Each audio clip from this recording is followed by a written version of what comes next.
So, ఇప్పుడు మీరు shoulder work out మీరు ఓన్‌గా ఎలా చూస్ చేసుకోవాలో జెప్తాను. సో, ఫస్ట్ అనాటమీ జూసుకుంటే 3 హెడ్స్ ఉంటాయన్నమాట షోల్డర్.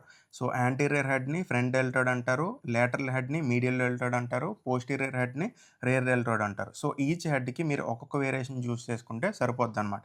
సో, ఆ వర్కౌట్స్ ఏంటంటే ఫస్ట్ ఫ్రంట్ డెల్ట్స్ చూసుకుంటే ఓవర్ హెడ్ ప్రెస్ గాని, సీటెడ్ షోల్డర్ ప్రెస్ గాని నించొని చేస్తే ఏంటంటే బెల్ట్ పెట్టుకొని చేయండి. సో దట్ లోవర్ బ్యాక్ మీద స్ట్రెయిన్ పడదన్నమాట. కూర్చొని చేస్తే బెంచ్ యాంగిల్ 60-75 డిగ్రీస్ మధ్యలో పెట్టుకోండి. లేదు 90 డిగ్రీస్‌లో పెట్టారంటే మీకు ట్రాప్స్ మీద పడతది. ప్లస్ ఎక్కువ వెయిట్ కూడా లిఫ్ట్ చేయలేరు. స్ట్రెంత్ ఫోకస్డ్ చేయాలనుకుంటే బార్బెల్ చేయండి. హైపర్ట్రోఫీ అంటే మజిల్ గ్రోత్‌కి కావాలనుకుంటే డంబెల్ ప్రిఫర్ చేయండి. స్టెబిలిటీ కావాలంటే స్మిత్ మెషిన్ చూస్ చేసుకోండి.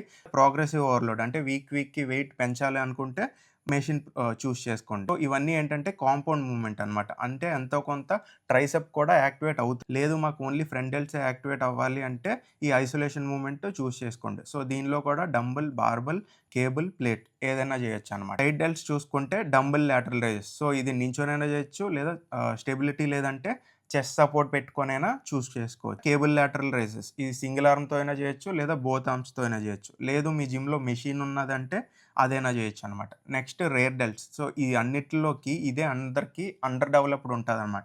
సో, మన మెయిన్ ఫోకస్ ఎప్పుడైనా ఇదే ఉండాలనమాట. సో, ఫస్ట్ ఎక్సర్‌సైజ్ ఏంటంటే reverse rear delt fly. So, ఇది అన్నిటికన్నా స్టేబుల్ ఎక్సర్‌సైజ్ అనమాట. సో, ఇది కూడా బోత్ ఆర్మ్స్‌తో చేయొచ్చు లేదా సైడ్‌కి కూర్చొని సింగిల్ ఆర్మ్‌తో చేస్తే ఇంకా స్ట్రెచ్ ఎక్కువొస్తది. Next rope face pulls. ఇది చేయొచ్చు గానీ స్టెబిలిటీ ఎక్కువుండదనమాట. సో, అది మీరు చూసుకోవాలి. ఇంకోటి cable rare delt fly. So, ఇది బానే ఉంటది. రెసిస్టెన్స్ బావుంటది. స్ట్రెచ్ కూడా బావుంటది. ఇంకోటి bent over dumbbell fly.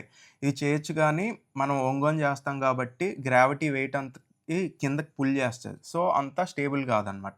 So, ఇంకోటి గుర్తుపెట్టుకోవాల్సిందేంటంటే మనం ఎనీ రో మూవ్‌మెంట్ వైడ్ గ్రిప్ గానీ, ఎల్బోస్ ఫ్లేర్డ్ ఔట్ పెట్టినప్పుడు బార్బెల్ రో గానీ, మెషిన్ రో గానీ, డంబెల్ రో గానీ ఇవి చేస్తున్నప్పుడు ఆల్రెడీ రేర్ డెల్ట్ ఎంతో కొంత ఇన్వాల్వ్ అవుద్ది. కాకపోతే కంప్లీట్‌గా దీని మీద ఎప్పుడు డిపెండ్ అవ్వకూడదనమాట. సో, ఏదో ఒక ఐసోలేషన్ మూవ్‌మెంట్ ఖచ్చితంగా చూస్ చేసుకోవాలి.